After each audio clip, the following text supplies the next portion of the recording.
want you to hit me as hard as you can. We'll tear your soul apart. I've seen things you people wouldn't believe. Now the dream is over. It's acted away.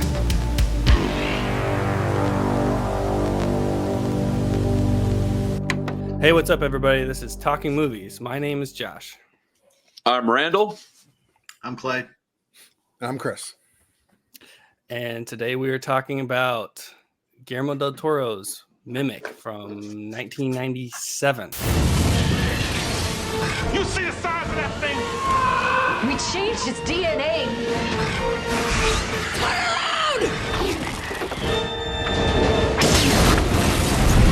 Mira Sorvino, Jeremy Northam, Josh Brolin, Charles Dutton, Giancarlo Giannini, F. Murray Abraham.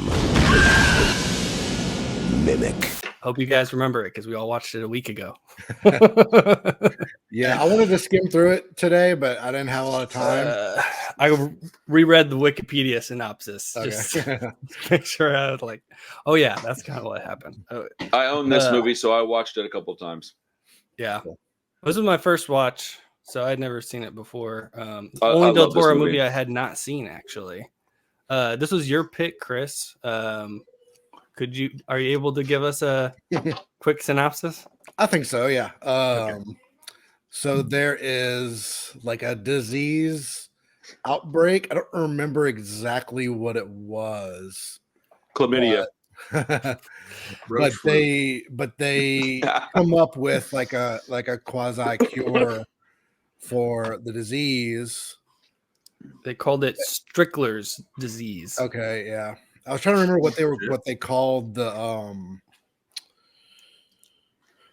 bugs something. I don't remember what they called them, but like the bug, I don't remember. Like, again, I don't remember the details, but like the bugs were somehow like getting the. They're spreading the disease, basically. Okay, Right. yeah. Yeah, weren't they the test subjects basically for like cures and stuff? Or were they, or am I tripping? I can't remember, man. I've watched it twice. Still don't remember all the details. A roach infestation, and they bug bombed the place, and the bug bomb Right. caused the mutation. That's what it was. And and then the bugs mutated into what they intended to attack, which was like humans. So they kind of they had like a little shield that resembled human face. Mhm. Yeah. That was awesome. It was like 3 years later or something like that, where they had mutated, but they were only supposed to live like 6 months or something like that. But they were just like reproducing, and they started that mimic thing where they were mimicking, where they could, unfold their wings or fold their wings, and it was pretty cool. Did this feel like Del Toro-y to you? It did. It did, actually. A little less so, but it definitely, like, if you wouldn't have told me it was Del Toro, I would probably not be able to go, oh, this looks like a Del Toro movie. But knowing it was, I could definitely see the Del Toro-ness of it. It definitely feels like a late 90s Miramax Dimension Films horror movie. Channel 16 movie. I saw this on Channel 16 a couple times when I was a kid. And I didn't realize it until I started watching it. I was like, I think I've seen this before. And I was like, dude, I'm having flashbacks of me at 14 or whatever. Gotcha. Did Josh Brolin looking like he was still kind of a chubby teenager? I think he still rocks that same 90s mullet. Oh, yeah. He's never changed. Pretty much. Yeah. I've seen this movie a number of times. I didn't know it was Del Toro until I don't even know if I knew that when y'all brought it up. I think I did, but like it wasn't on a part of my mind. But I definitely didn't know it until like fairly recently. I'd say until we started doing this podcast. But I've seen this movie a number of times. I used to have it on tape. So it bombed pretty hard when it came out, right? I'm pretty sure I got it for like $1.99 at Blockbuster on like a used tape, like the week it came out. It was like, here, just take this crap. It didn't make its budget back. It was like a $30 million budget, and it made like 25 or something. Yeah. So, and usually you have to double your budget, double your budget to really make money. Because that usually doesn't include like advertising and stuff like that. Yeah. Yeah, it's still not very well received from what it sounded like. So I wasn't quite sure what I was gonna get. I was kind of expecting it to be like bad, but I liked it. Like, it was pretty solid. I mean, I definitely got gripes, but yeah. Well, I mean, the only reason you would think it was bad is because people that would go back and watch it now wouldn't be viewing it through the lens of the year it came out. So, because even back then it wouldn't have been a great movie. But if you watch it from like 2024 perspective, you're going to be like, oh, well, there's this, a giant list of things that you would fix. It's like, okay, well, go back 25 years and you'll have a much smaller list of complaints. And then I personally like to have like schlocky kind of low budget stuff. I wouldn't consider this low budget necessarily, but like, you know what I'm saying? Like, I like this kind of, this is probably one of my top Del Toro movies because I don't care about his movies the way most folks that really like his stuff do. So my tier list is like kind of flipped up on his head, you know? I can see that. Yeah. For me, I had never seen it because Del Toro talked so poorly about it because of his experience with it. It's his second movie right after Kronos. Yep. And this is Miramax, so it's Weinstein's. Yeah. Harvey Weinstein, Bob Weinstein, and he's basically still an unproven commodity. So they thought they could just push him around. So they tried to fire him off the movie a number of times and take it over. And he didn't even want it to be cockroaches. He wanted it to be like beetles or something. They gave him a whole bunch of changed a whole bunch of stuff about the movie. So. So did you guys watch the regular cut or did you guys watch the director's cut? Because I think for forever it didn't have like a decent Blu-ray or anything, but it got a Blu-ray release 10 years ago ish, something like that, and the director's cut got released on that, which I think Del Toro has said he's happy with. It's as close to the movie as he can get, basically. Yeah, that's what I got. I bought the Blu-ray because it was the only one I didn't own. So I went and bought it and watched that version. See, I don't think I got the director's cut because mine was a DVD. Okay, yeah, so it would have just been the regular. Okay. I mean, I don't think a lot is different from what it sounded like. 6 minutes longer. It was just like, some extra scenes and stuff. But as far as the plot and, I think the edit is basically the same. Just you get a little extra with the director's cut. Man, I was thinking that there's not often something that I view as a benefit from not watching like commentary and director interviews and things like that. But I would say missing a movie or not listening to an album because I heard the director or the band say like, oh, I didn't like this. I didn't have a good experience. Because I would take that to heart. I would go, oh, yeah. And then I would ignore something like that. But the fact that I never heard him talk about the movie, I had no idea he didn't like the movie until Josh mentioned it. So, one of the few benefits of not listening to a commentary track or an interview, I guess. I think I just always assumed that it wouldn't even resemble a Del Toro movie, really, because there's much interference, at least in my head. But watching it, I was like, oh, snap, this feels like he's figuring out how to make Hellboy or something right now. Like, there's so many, all the underground, in the sewers type stuff, the bugs, all that stuff definitely feels like, predecessor to stuff that he does later. It definitely had that gothic feel to it. It had some like good like wide shots, and so I mean most of it's in the sewer. It's kind of hard to do that in the sewers, but the camera work was like way better than I was expecting. Yeah, there's actually like moving around through the sets and stuff. I was I was actually enjoying it quite a bit. I ended up liking it. I would still put it pretty low on his list for me overall, but I thoroughly enjoyed it. Yeah, same here. I wouldn't necessarily say I felt the gothic vibe too much. I mean, it was more like a sewer vibe. And I didn't feel a gothic vibe at all. Just dark. And that was why I asked the question. Is like, to me, Del Toro sort of represents a lot of gothic horror. I mean, he's got like little intricate mechanisms that click, click, click, click, and then weird. But I do like the tunnel aspect and the weird settings, the underground stuff. But I don't know. I didn't really feel. I mean, it was sort of gothic, but sort of not. You know. Well, I mean, just the fact that they're like these like they look like these guys walking around in like trench coats and stuff for the longest time, and they're just like in the shadows. You don't know what's going on. I mean, there's a hour of suspense really before you get to any like action scenes. You know, it's a long buildup. I was surprised at how long the buildup was. And it's a smart movie too. I mean, there's some like intelligent conversations about the virus and stuff like that. Mhm. So, and like how to deal with the bugs, and it was cool. Yeah. The kid at the end. Talk to me about the kid at the end. Like That's the hug with the friggin' action figure or whatever. well, the kid is, I think, my biggest gripe. Yeah. Is you can just take that whole side plot out. It serves absolutely no purpose to the movie. You just take the kid and the old guy out, and I mean, what's different about the movie? You got a creature feature that's. I mean, other than the fact that, I mean, I guess you get the, you know, the kid, you know, emotional ending with the guy coming out of the sewers, and you know, they're adopting the kid. I guess, I don't know.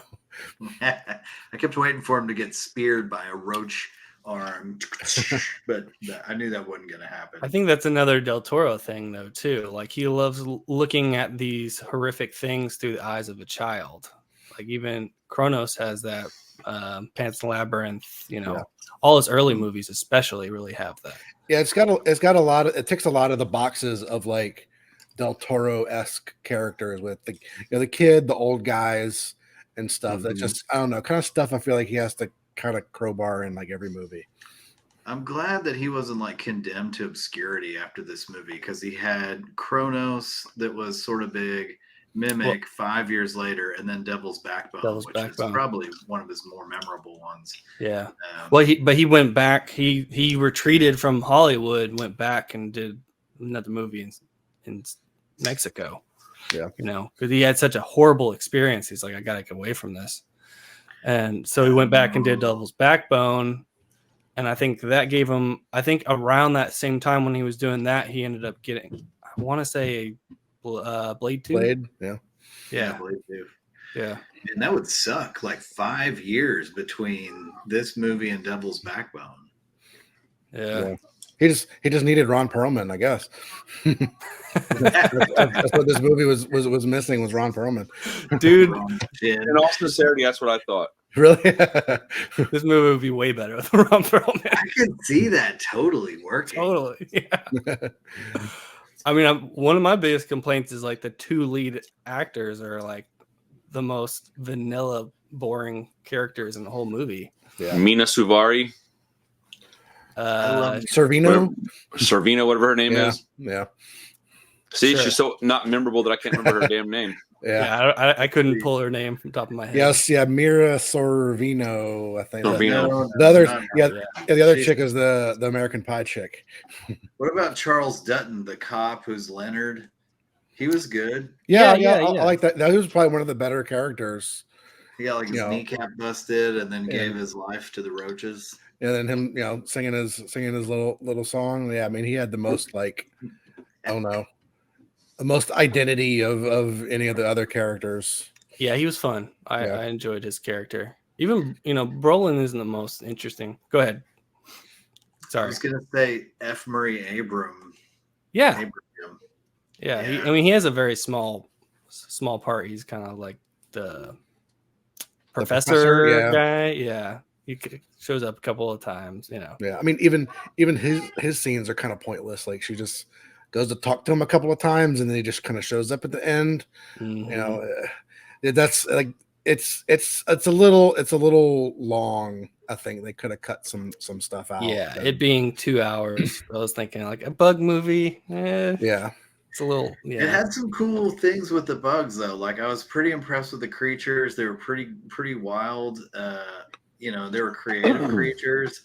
The CGI didn't really do them a lot of favors, but I mean, I think if it was a more modern movie, like there's more practical stuff than I expected, though. There's quite a lot bit of practical. A lot of practical in this movie. Yeah, that's probably why it is a $20 or $30 million budget. You know, right? those practical effects and stuff. Yeah, big sets on that bus. But I mean, once they get down in the sewers, it's off to the races. Pretty much, it finally gets real interesting, and second half of the movie. They could have cut some out of the beginning of it. Maybe did a little like scroll across the screen to give you a little in-depth idea what's fixing to happen, and then just jump right in, make it an 80-minute, like just bam, bam, bam, bam, bam. And I would personally enjoy that more. But I mean, just if the characters were a little more interesting and had a little bit more going on, I don't know. That stuff doesn't bother me like that bothers y'all. I don't really care. I'm just here to get entertained for 90 minutes and then go about my day. Yeah, but I mean, they were very vanilla. That's the good word for it. They were very, very vanilla. I'll give you that. I mean, I know you don't care about that stuff as much, but you love a Tarantino movie more than sure, but that's because right? Well, that's because I mean, would I rather watch a Tarantino movie or some schlocky B movie? Probably the schlocky B movie. Tarantino movies are 2.5 hours for the most part.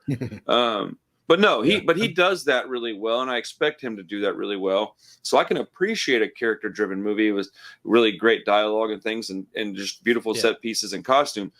But most of the time, that's more like a treat for me than it is a regular, helping of whatever. But with this movie, I was more in it for the bugs than I was the people anyway. So I'm more like, did the bugs look pretty cool? Was there some gnarly injuries happening? Okay, I'm pretty happy with that.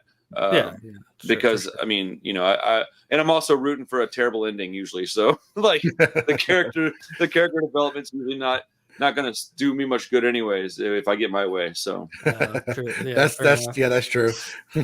But you don't want to be too connected to them. Fall in love with a character just to have them ultimately just annihilated by roaches later, and I'm like, well, I guess I kind of got what I wanted. Damn it. Well, I mean, something like The Mist, I feel like you care about those characters somewhat, and that's the only reason that ending works. Like just them all, getting blown away at the end. If you didn't know who they were at all and you just saw them get shot, like, okay. Yeah. I mean, I'm just saying it makes it more impactful. Yeah, no. I'm not disagreeing with that. I'm just saying, like, when I watch that movie, I'm laughing at the end of that movie and going, "Oh my goodness, that's so dumb," more than like sad. But that's because something's wrong with me, I guess. I don't know, but I don't like. Yeah. I got some satisfaction when that preacher woman got blown away, but I got to know her in a way I didn't want to. Right. The kid thing was sad because it was a kid. I mean, I don't know. Like, I guess I just don't relate to a lot of characters very often. And when I do, it's usually a character that sticks with me for like most of my life, like the True Romance stuff, the SLC Punk stuff, the Outsiders. So I guess it's, every now and then I latch onto a character that just kind of sticks with me.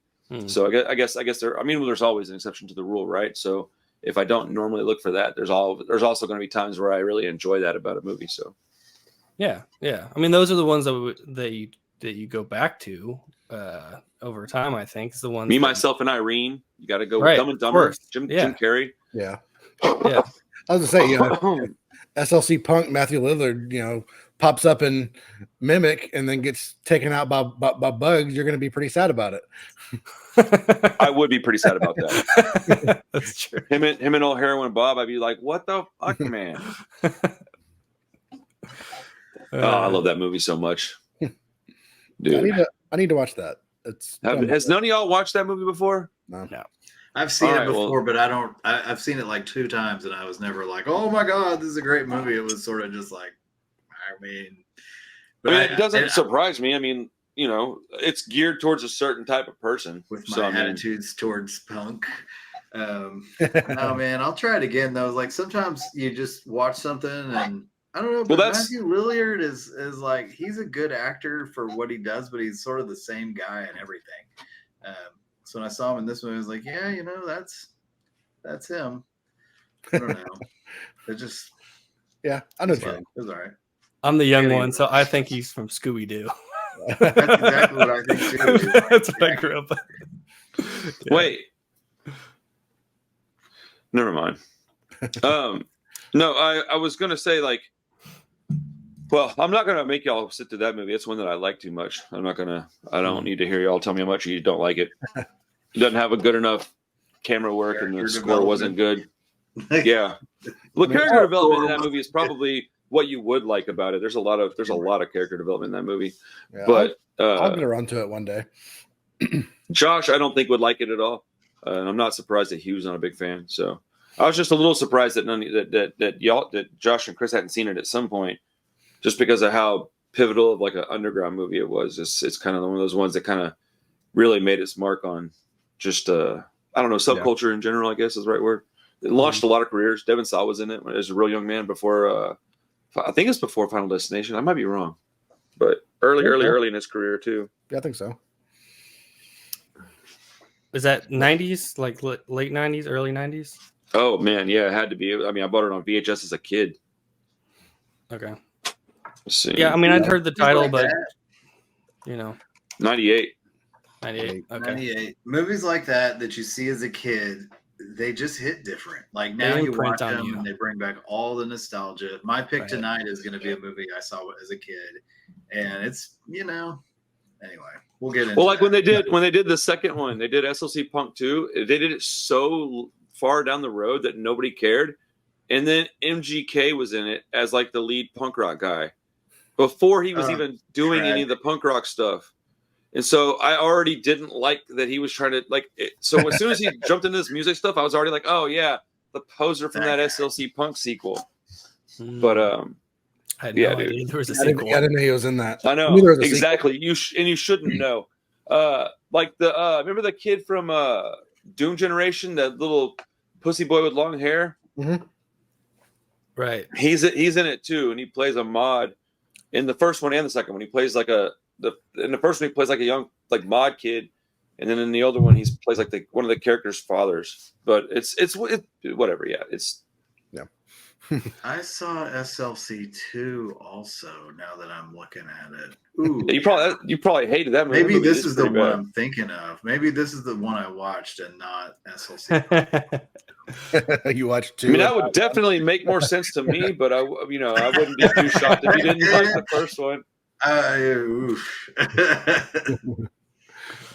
mean, the first one has a part in it that'll make you tear up, man. It's got some really serious shit in it, but and it's got dude from How I Met Your Mother. What's his name? He was also in like what is this? Jason Segel. He's in it. Okay. And he plays a guy that I absolutely knew growing up. He plays like this dude who's like a polo wearing square type nerd dude, but he's like this ultra punk rock guy. He's like super into punk music and going out and fucking dudes up in the pit. It's amazing, dude. It's awesome. We're talking about it so much now. We're just gonna have to do it. Liv Schreiber's in it. Not Liv Schreiber. Wait, no, that's not his name. Is that? Anyways, yeah. Let's move on to something different. Okay. No, I have to fucking watch that movie when we're done. I gotta go watch it now.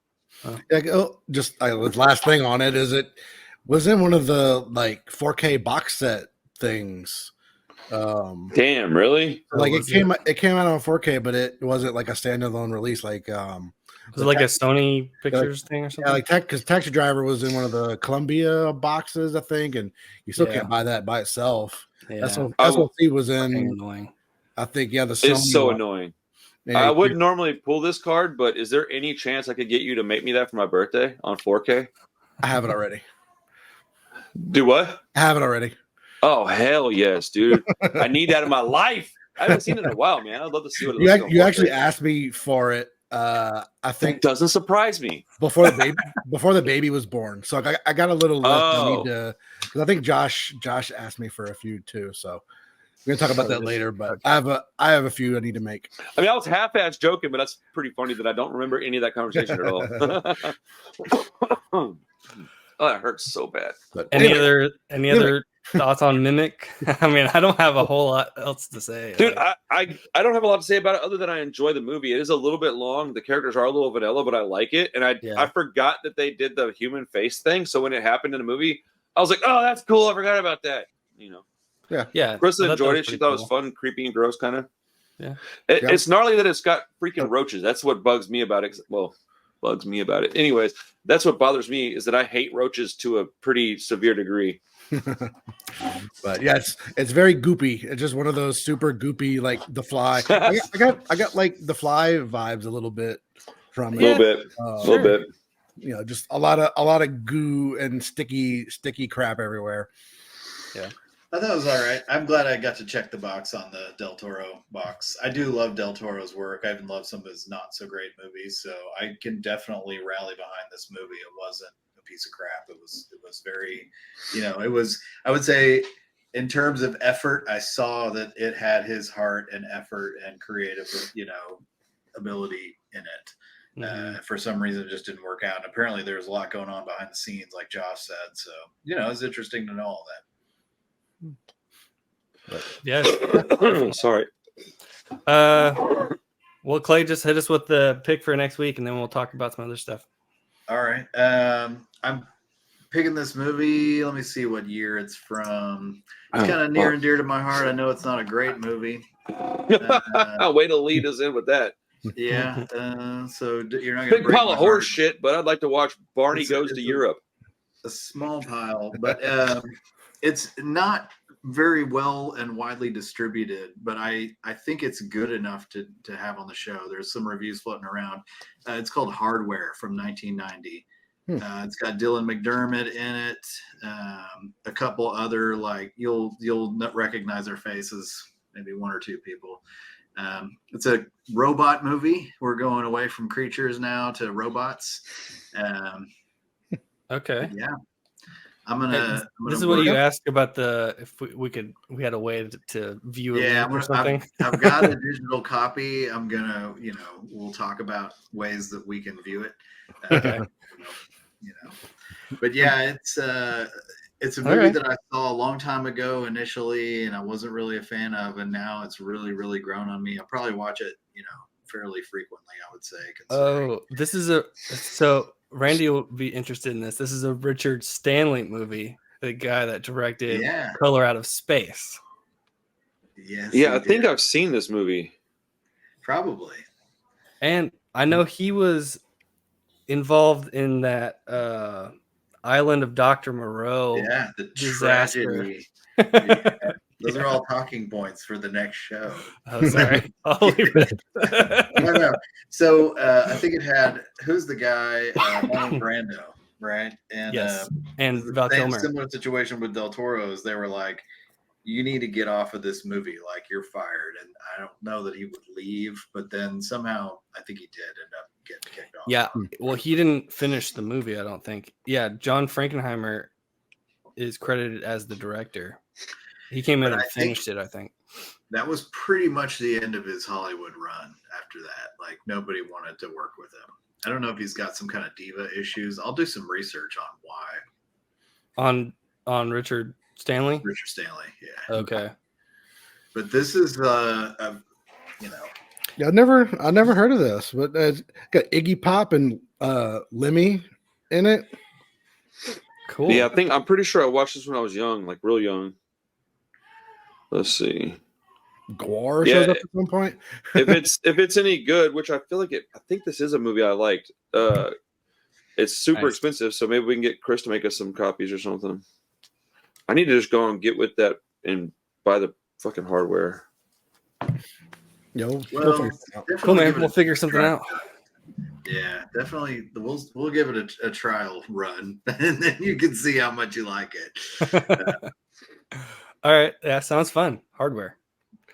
Well, what have y'all been watching since the last episode? Anything in particular you want to bring up? Should we talk about Dune for 30 more minutes? Well, I haven't seen it yet, so if you're going to talk about Dune, I'll bounce. I'm just joking. I watched The Amazing Bulk, and it's probably better than Dune. I saw that. I can't remember.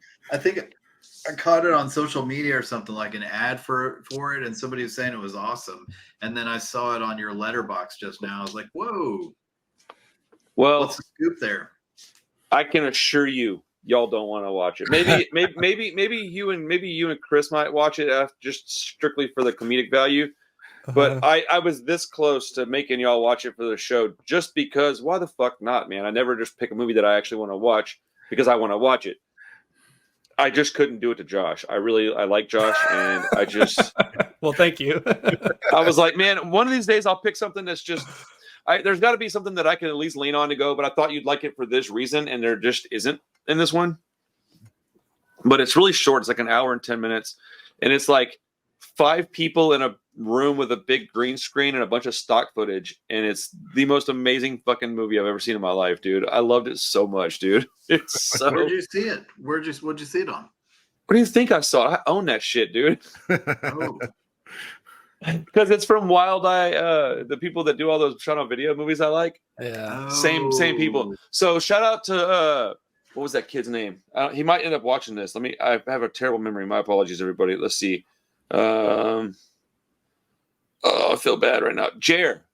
Shout out to Jer, because him and his gal were in the shop and we talked movies for like 2.5 hours, and they were far more like you guys, but they overlap with me a little bit on these like really low budget shit movies. And they showed me this movie, so I bought a copy. I don't own it yet. I've ordered it. It's on the way. I watched it on Tubi, actually. Now that I'm thinking about it, I was like, "Where did I watch that?" I've already bought it. Was there any advertisements on it, or did they just let you watch the whole thing? Oh, on dude, Tubi. there was like 3 spots where there was commercials, and I was a little surprised. I was like, all right. Sometimes the real cheapos, they're like, we don't even need advertisements. Or you even just get like one. You get one break, and then that's it. They're like, yeah, all right, no, we can't make it through this. Well, this one's got apparently this one's got like a reputation. This one's got like it's kind of infamous. So I think they were just banking on the infamous nature of this film versus the quality of it. But it's like infamous in what way? Because it's like The Room bad. It's fucking terrible, man. And it's like I see charm in it, right? But I was reading, like, I have more fun reading the letterbox stuff on this because everybody's giving it like half a star, and I'm dying laughing. I was looking at those after I read your review. I'm dying laughing, going, y'all just don't get it. And I'm like, but like this is something that I would say parallels what we were talking about earlier in the text thread. Like, I would make a movie like that knowing full well I was going to lose my ass on it, and I would still make it. Now, if it accidentally popped and made a bunch of money because it was just soap, it was The Room, then okay, cool. But I'm making what I want to make the way I want to make it, and I feel like that's how these people make those movies. They go, well, what are my limitations? Well, then I'll just do it within these boundaries. I don't have a choice. I still want to make it. It's either make it or don't. And some people would just say, no, I'll wait, and that's okay too. I don't personally have an issue with that. I just also like to tip my cap to the people that go, I'm going to go ahead and say fuck it and do it, because I like them. They're just silly movies, because I can get a comedy and a horror out of the same movie very easily with these movies, dude. It's like, and then like there's this like running scene where that big creature's running, but it's like 4 minutes long. It's like, why is it so long? It literally runs across the entire globe. It's like running, and it's like runs past, and there's like parts in the movie. Oh shit, y'all might have to watch this, dude. There's parts in the movie where like out of nowhere, like a Robin Hood fox shows up and like shoots this thing with a bow and arrow, but you're like, where'd that come from and why? And then like they'll be like doing stuff, and let's say they have to give somebody a shot. Well, the entire syringe is like CGI, but I mean like cut and paste CGI, bro. It looks like some shit Bricken would make. Like, it's just I don't know how to explain it, but this movie's gotten a lot of people upset, I think, and that makes me really happy. So yeah. Well, it's only 75 minutes, so they needed the 4-minute running scene just to pad it out a little bit. That's what I was thinking whenever I was watching it. I was like, man, that must have been strictly to get this movie to be a feature-length film. Yeah. But the end of it is hilarious because it just comes out of nowhere. It makes no sense, and it just concludes, and you're like, what the fuck? Like, the last 3 minutes of this movie are so good that, like, I rewound it and rewatched it because I was like, that's not really what ended. I must have fell asleep. So I rewound it a minute and then was like, oh no, I didn't fall asleep. That's just how this movie ends. It just changes abruptly and then ends. And you're like, what? Like, it's sounds great. Sounds like people just got super high, filmed some stuff, and then made a movie. Changed their mind on the ending. Yeah. Right? It was like, but like, I can see why somebody would watch this movie and go, I don't know how this exists. This is stupid.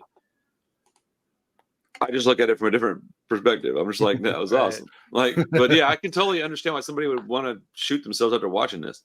Because like, Like Bad Milo was like one of the few movies that I've seen that it was really, really bad that I didn't enjoy. Like I felt guilty after making y'all watch that. Like I still think about it. It haunts me, dude. I'm like, oh, fucking Bad Milo. That's probably why I haven't had to watch some of the movies that I want to watch. That's one of the few movies that we've watched for the podcast where I actually fast forwarded through stuff. I mean, I love a lot of the Japanese movies, but I watch them in 1.5 speed a lot of times, and I'm like, man, come on! Like I've never done that. That's awesome. I feel like Clay does that quite a bit. I do. I'm an impatient person. Like I'm very much a let's get to the point kind of guy. Like let me see the big reveal and stuff like that. So. Yeah, that would drive me nuts. What? Let's just go. Do it. Skipping through the movie. Joking. I know people listen to like podcasts like that too, and I couldn't do that. Just I'm with Hugh on that. It's just that I don't know. No, I'm not, because how could I watch the movies that I like and because like most movies I'm watching these days have nothing to do with anything. They're just like people on a screen standing around saying shit that doesn't matter because it's a fucking piece of garbage. Like I don't know what I'm talking about, dude. I watch awful movies. If you fast forward through all the bad parts,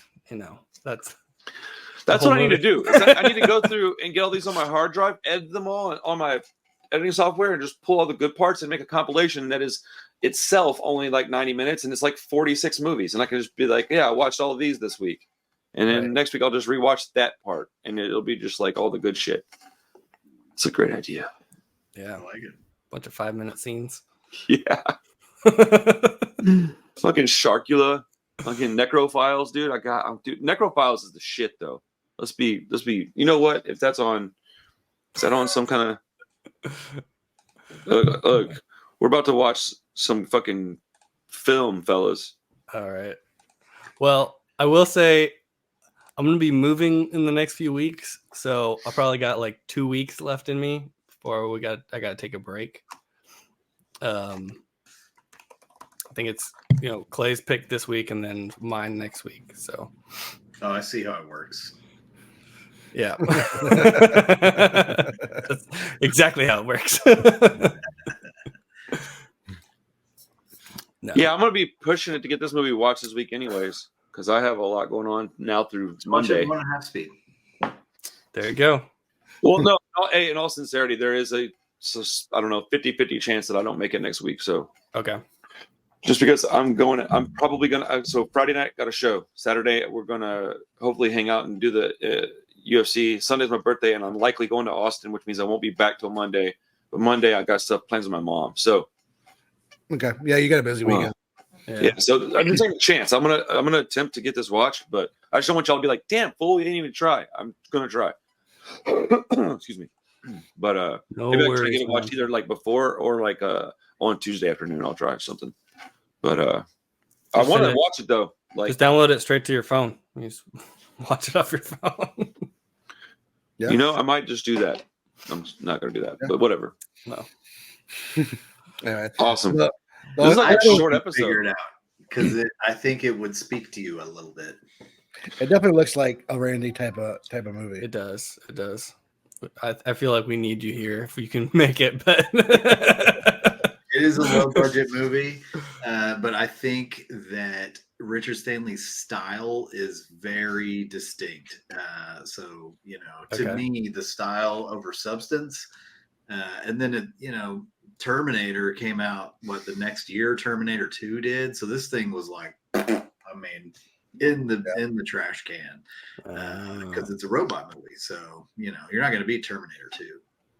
No, I think the reason that I even think I remember where I saw this movie. I think I watched it over off of a street called Ojamon, when my dad had a house out there.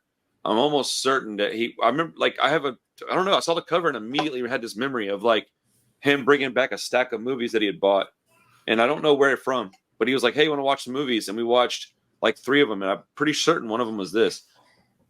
He used to do that a lot, though. I mean, so I might be mixing up memories or something, but I'm pretty sure I've seen it. Huh. That's cool.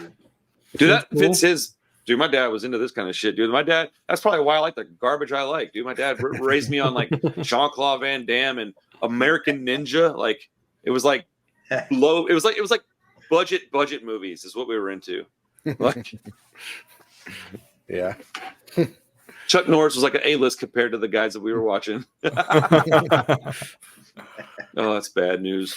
But the only other thing I watched was I watched the first episode of Shogun, the new show on Hulu. How's that?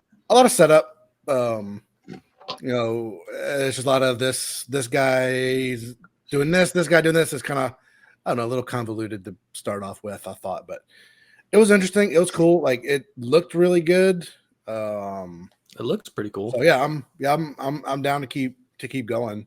I mean, I definitely just won't like disregard. I mean, everybody's saying like how like amazing it was after the first 2 episodes. So we'll see after the second one at least. I'm gonna try and give it a shot. It looks interesting. I mean, it's I'm pretty much down all for some samurais. Yeah, it's all in Japanese. But is it? There's an English dub on Hulu, but is it a cartoon or a show? A show. This would be a 10-episode miniseries based off a book. That's cool. That I have not read. I've been watching Takashi Miike. There's the Black Society trilogy, and typically Miike is just too ADHD for me to really like. And then it's real gnarly a lot of times, but I think I'm finding his little groove a little bit because I really like. It takes me a little bit to watch a movie, and so much happens, but I really am starting to get into him. So I love. Okay. Do you? Oh, dude! Like Josh knows, I fucking love that dude. Yeah. Movies are a fair amount of his stuff. Their Black Society trilogy. They're I don't think they're really interrelated movies, but they're all about like Yakuza and crime and then there's like, a lot of rain and just gnarly killing, and they're good. They're good. So have you seen Ichi the Killer? I have. And that one to me was just too much coming at you all at one time. When I saw it, I was like, what's the deal? Why do people like this? But I want to revisit it now that I kind of have a little more understanding about Miike's style. I probably watched it 10 years ago. So yeah, I wasn't trying to think what my favorite movie of his. I want to see Terraformer. Is it Terraformers? Formars? I have it. I haven't watched it yet. I don't know that one. Blade of the Immortal is probably like top 3 Miike movies for me. I can't really vote against 13 Assassins. That movie is. I was gonna say that was my next one was 13 Assassins. Yeah, it's a great movie. It's not. It's not the most Miike movie, but it's amazing. It's fucking awesome though. Have y'all seen Dead or Alive? I have that. I just bought it. The Dead or Alive trilogy or whatever. Yeah. Everybody says Dead or Alive 2 is amazing. I'm excited to get into that. Remember I bought these at Right. Yeah, I wanted I wanted one of those. Some guy grabbed the other one. Yeah, I still haven't watched it. I need to watch it. Well, if you get into those and you don't like it, please sell it to me. Okay. Have you seen Visitor Q? Which one? Visitor Q, totally weird. No, I don't think I've seen that one. No, that one is that the incesty one? Yeah. Yes. He's got some crazy stuff, man. He's got a lot of movies too. So I mean, you could. Yeah, he did like 100 movies or something. That one I saw. That is so you just wild. watched that like 3 weeks ago. Happiness. Like a month ago. It is a like horror musical. Oh no, it's good. Weird, crazy stuff, man. I like Sukiyaki Western Django. That's a pretty good one. Oh, I'll have to see that. We all saw One Missed Call, I think. Did we see that together? Yeah. Yes. I think Kristen. Yeah, I think the rest of us saw that one. That was really good. Yeah, it's a great movie. Yeah, that was a surprise to everybody, I think. Well, heck yeah. You guys Yeah, I've been watching Miike stuff since. I probably came around on his stuff like right before I started hanging out with Josh, maybe a little bit around the same time. Like I had seen some of his movies, but I didn't know they were like his movies. Yeah. And then I became aware of him around the time Fun Stuff opened because I was watching a lot of Japanese and Korean shit. I remember a lot of Asian film. I remember you talking about Ichi a lot, yeah. what's the other one? There's another one you were talking about a lot. Audition or Might have been Audition. Maybe it probably was Audition. Yeah. Yeah, I was trying to find like extreme movies, and those two kept popping up on lists. I don't think Audition's very good, but Ichi's awesome. Audition, fucking biggest letdown of a movie I've seen in a hot minute. Yeah, we did Ichi way back early in the podcast, right? Yes. Yeah, we did that a long time ago. Yeah. When we were doing like 3 or 4 movies a week. Dude, yeah, Hugh, you missed it, buddy. We used to each pick a movie and then have one we all voted on. What was in? Oh, wow. It was when COVID started, so we didn't have a whole lot else to do. Had a lot of time. Dude, we were probably all watching like 20 movies. We were probably watching 20 movies a week a piece. We were all watching a lot of stuff. Crushing the watch list, bro. Crushing it. And we were all like, after a while, we're all like burning out, and we're like, yeah, dude, we gotta slow this down. What do we do? And then we're like, I brought it up, and Josh was like, "Thank you." I was like, "Hey man, I think we should probably make some changes." And Josh was like, "I've been thinking that. I just didn't want to be rude." I'm like, "Oh, dude, it's all good." Probably only made like 10 episodes like that or something like that. No, we did more than that. It was more. Was it more than that? Okay, probably up in like the 30s. But still, it was a while. Can you imagine if we just like stuck with that and kept doing it? There's no way. Yeah, I would have quit my own show. I'd have been like, I'm out of here. Oh man. Yeah. All right, fellas, I'm gonna go eat and then get on this Rancid podcast. Okay. All right. See y'all. Hopefully I'll see y'all next week, man. I'm excited to watch this. Yeah, I'm excited for CMI. Fuck yeah, dude. Ah, yes. Yard hard. I'm getting yard hard. Okay. Really is on that note. I think we'll just end it right there. We've got enough for the episode, I think. Yeah. All right. Next week is what is it called again, Clay? Hardware. All right. Hardware next week. Heck yeah. See you guys later. See ya.